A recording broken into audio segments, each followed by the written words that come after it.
নমস্কার বন্ধুরা, আমার চ্যানেলে তোমাদের আরও একবার স্বাগত। আজকে চলে এসেছিলাম আমরা সবাই দক্ষিণেশ্বরে মায়ের পুজো দেওয়ার জন্য।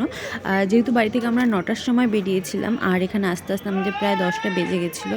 আর যেহেতু অনেকটা ভিড়ও হবে, সেই কারণে আমরা বেশি সময় বাইরে না কাটিয়ে ফার্স্টেই চলে গেছিলাম পুজো দেওয়ার জন্য। জুতো আর ব্যাগ একটা জায়গায় আলাদা রেখে, ফোনও সাথে রাখতে হয়েছিল।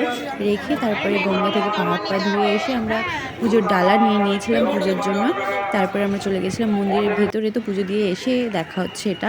তো পুজো দেওয়া হয়ে গেছিলো, এরপরে আমরা একটু মার্কেটে ঢুকেছিলাম, মানে মন্দিরের ভেতরেই ছিল এই বাজারটা। এখানে কিছু টুকটাক কেনাকাটার পরে আমরা চলে যাব হচ্ছে আদ্যাপীঠে প্রসাদ খাওয়ার জন্য, দুপুরের প্রসাদটা খাওয়ার জন্য। আমাদের পুজো দিতে দিতে প্রায় 1টা 10 হয়েছিল। তারপরে আমরা চলে এসেছিলাম আদ্যাপীঠে দুপুরে প্রসাদটা খাওয়ার জন্য। তো চলো ভেতরে গিয়ে দেখা যাক আর কি। আমরা এতটা কাছে থাকি, তারপরেও অনেক দিন পরে আসলাম আমি মায়ের মন্দিরে। আমরা থাকি হচ্ছে রিষড়াতে। রিষড়া থেকে বালি খুব একটা বেশি দূরত্ব নয়, আর চাইলেই আসা যায়, কিন্তু কাজের মাঝে সময় হয়ে ওঠে না, তাই আসাও হয় না।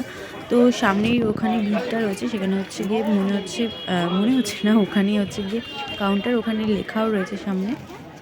আর এটা হচ্ছে মায়ের মন্দির। আমরা ভেতরে চলে এসেছি, আর আমাদের আমরা যে কজন ছিলাম সাথে একজন কাউন্টারে দাঁড়িয়েছে, আর আমরা বাকি সবাই এদিকে এসে একটু বসেছিলাম, ঘুরে ফিরে দেখছিলাম, একটু ছবি টবি তুলছিলাম। পাশে খুব সুন্দরভাবে কিছু ফুল সাজিয়ে রেখেছে, সেটাও তোমাদেরকে দেখাচ্ছি। দেখো, ভীষণ সুন্দরভাবে সাজিয়ে গুছিয়ে রেখেছে এই জায়গাটা। যেই আসুক সবারই ভালো লাগবে জায়গাটা। তাহলে তোমাদেরকেও একটু ঘুরে চারিপাশটা দেখাই, তোমাদেরও খুব ভালো লাগবে।